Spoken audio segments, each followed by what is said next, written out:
So this is an item we've been talking about for what feels like 2 weeks now or so. An item that we only really knew about because the person in question that was taking photos of Galvatron kept having pieces of this character in the background, be it accidentally or not. And it gave us some credence and hope that this character could be coming. So let's talk about Transformers, perhaps War for Cybertron Kingdom, maybe Generation Selects, Beast Machines T-Rex. Of course, people aren't aware, this is a repaint of the Transformers War for Cybertron Kingdom T-Rex based off of the Beast Machines Dinobot character from way back in the day of 2001. And I was very excited about it. For a lot of different reasons, and I'm going to deconstruct why I'm kind of asking questions right now more than anything. And I'm kind of hoping that it's just because the source of these photography comes from, obviously, stolen factory stuff. So potentially maybe this isn't how the final product looks. Maybe there's some differences here. But let's jump into that. I'll obviously post some comparison images to the original toy so we can get a better idea of how the color deco should really roll out. So the original T-Rex was a copperish kind of maroon with blue repaint of the original Beast Wars Megatron from the Ultra class of Beast Wars, and had a, I guess we'll say, kind of a beige-ish kind of color scheme when you get to the robot mode and everything, and that big grinning face that was used with the sculpt of the original Beast Wars Megatron from Beast Wars, the Ultra class. Now, when we get to this one, man, so the first thing that throws me off, now, the T-Rex mode looks great. No problems there, looks spectacular, painted very well, does a good job of transitioning from the old Ultra Class Beast Machines toy to that of this Leader Class Kingdom one, or Generation Selects, how they're going to want to do it.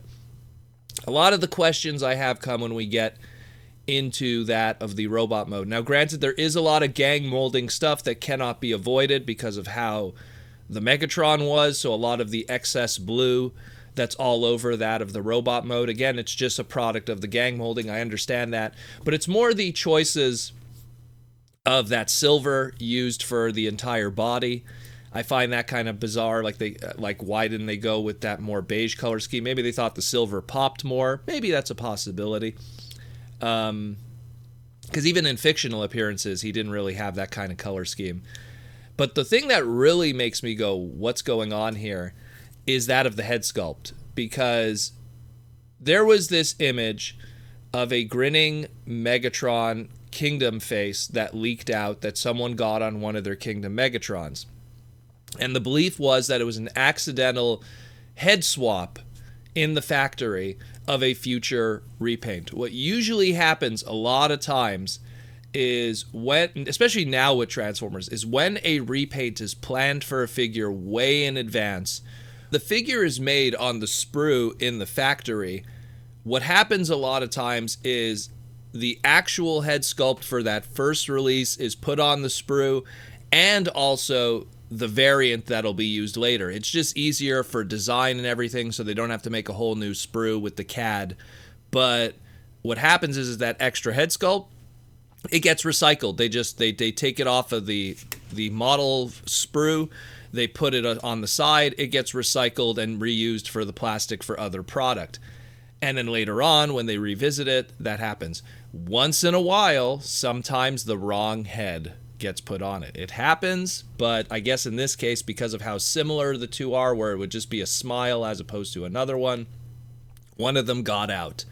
And it gave us credence going, oh, there's going to be something coming later with a different face sculpt. And that was that. And we assumed, I guess, maybe this is going to be the face sculpt that is going to be used with T-Rex, because T-Rex is sharing that old Ultra Class Megatron from Beast Wars, which had that big grinning face. That would probably be it.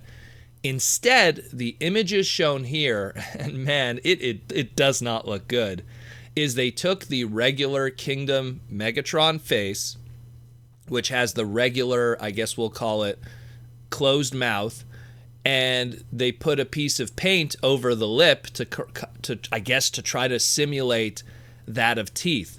Now, from what it makes it looks like he has like, it's like he's really upper jaw heavy, and he just has his upper teeth showing, and he just has this weird goofy face.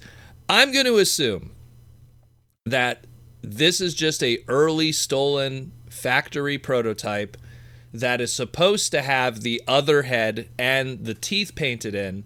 And what this individual got was a mistake from the factory, which is usually what these guys end up with, is the damaged or mistake ones, stolen from the factory. And the actual version will be better later on. So don't look at this head sculpt and be 100% settled with it. I think this individual just got one of the stolen goofs, if you will. And the guy who steals them is a goof already. I know him. So either way, this is some interesting stuff, to say the least. The color scheme, again, it could be better, but I'm still pretty excited about it. From what it seems like with the images, we don't know because the information isn't there, but they show also an energy accessory with it.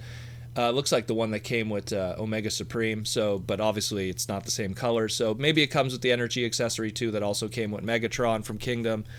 We shall see. I'm excited about it. Again, I get a feeling that head sculpt is not the right one, and we're going to get the better head sculpt later, possibly like April 9th, when Hasbro is going to be revealing all of their stuff for Kingdom moving forward. Probably T-Rex will be part of that for the Fan Fest on April 9th, this Friday. But at the end of the day, hey, in a Kingdom line that has been primarily Season 1 Beast Wars characters, we have a Beast Machines character in here. It's not a show Beast Machines character. It's really just a side repaint thing.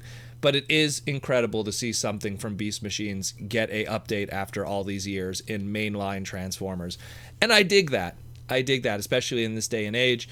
Let me know what you think about this. Again, I'm still convinced it's not the right head sculpt on here, and we're going to see something better later, just from what we've seen up to this point.